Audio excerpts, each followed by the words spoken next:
James Mathers at NAB 2022 for the Digital Cinema Society.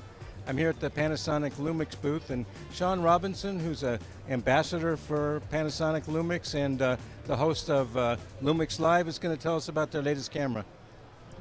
So yeah, we're super excited with the GH6, the new addition to the entire lineup. It's really a solid evolution and a growing up of the GH line, and takes a lot of the cues that we've learned from the S1H series and our cinema brethren with the Varicams, all that kind of stuff. We now have the newer S1H style rear screen, so it gives us that full articulation, but then also the tilt if you want to stay on axis. Rear button AF for those that do want to use autofocus and have that work. You may have noticed it's an actively cooled camera, just like the S1H, so cool air in, hot air out. Reorganization of all of our ports here. HDMI is now down on the bottom, so it gives you much more clearance when you're using a monitor. So we're not worrying about the camera getting in the way of our filmmaking. Headphone, mic jack, all the normal things there. You said still based on the Micro Four Thirds sensor and platform. Plenty of customizing buttons here. We got the nice front record button, top record button. Yeah, it's such a solid, awesome, fun camera to work with. But it's put a much cooler twist on it, I think, for anyone that's working in production, but then also wanting to get into this world and is, doing things where you're a content delivery and you having to output multiple different deliverables. So vertical, horizontal content, since that's where everyone's going now.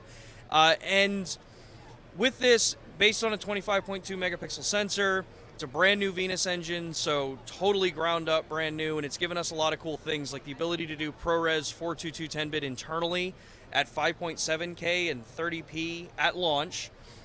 We can do regular ProRes 422 at launch as well. We're also going to be bringing a firmware update that's going to add DCI ProRes internal and Full HD ProRes internal, so you're going to be very well covered for ProRes. We're going to be adding SSD external recording for this camera, so knowing that CF Express cards are still relatively expensive for many people, and the densities really aren't there yet. You're going to be able to use external SSDs with this. We're actually showing at the booth the 4K 120p raw data output for the Atomos Ninja 5, so you've got a lot of really cool functionality with that in the slow-mo space. But more importantly with this camera, we're showing off the open gate recording with this. So with Lumix, we've always pushed the anamorphic side of what we can do with this camera, and we've always included all the tools like D-Squeeze and the waveform and vector scopes and all of that fun stuff. Well, we're now seeing with newer generation videographers and filmmakers that we need to get back to being able to understand the delivery side of the content we're making, whether you're going to be taking it and outputting it in 16:9 for YouTube or Vimeo or any of those platforms. Cool, we all shoot in 16:9 and we've become so comfortable with that. But now we have clients that are asking, well, I need a 9:16 vertical crop so that I can be sending it and use it as ad material. Or I want to be able to put this onto a vertical display that's 4K. Well, if you're shooting 9:16, when you crop that vertical out of it, it's kind of tough. It's not going to be the best resolution. Well, the GH6 is giving us the ability to shoot 4K or 5.8K open gate with the same vertical resolution as what an 8K frame would be, just not as much width, and actually be able to mask out and shoot it in open gate so that we can then just crop out our 16:9 or our 17:9. I can then be able to go and know where my vertical 9:16 is going to be. So that division between production and post gets a little bit easier now. So you're not having to worry about if you hand the project off to post and they get, start editing it and you need the 9:16, you already know where that crop's going to be. So you save yourself the headache of getting a version back that's just not where you want it.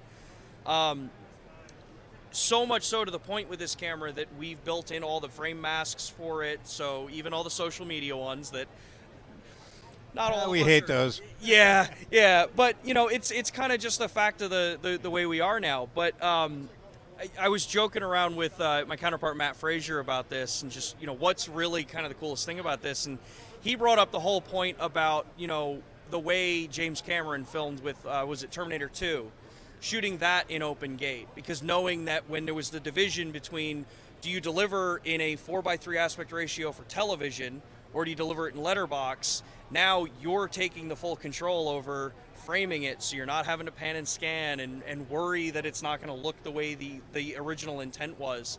We're trying to make a little bit of an homage back to being able to provide a tool to filmmakers that has that. So yeah, it's such an exciting camera, and we're so stoked to see now that the camera's available, just what filmmakers are going to be creating with it. Yeah, it's a good size sensor, so thanks for keeping it alive. Oh yeah. This system's going to be around for a long time.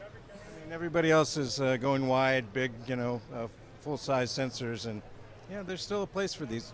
Oh yeah, exactly. I mean, we get the faster readouts with these. We get to really kind of play around and do some cool stuff, like full HD 240 being standard, the 4K 120.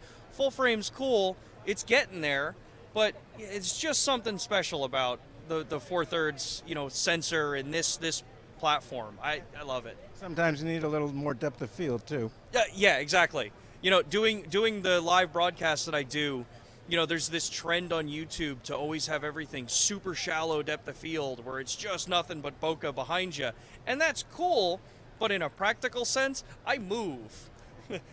I want to be able to set my focus when I don't want to rely on autofocus and know that I can do this and I can stay within my depth of field. It's kind of some of those basic things that we used to do when we had only manual focus. So yeah, it's really exciting. Super awesome time to be out back at the shows and chatting with you. So good to be back. Thanks, Sean. Thank you so much.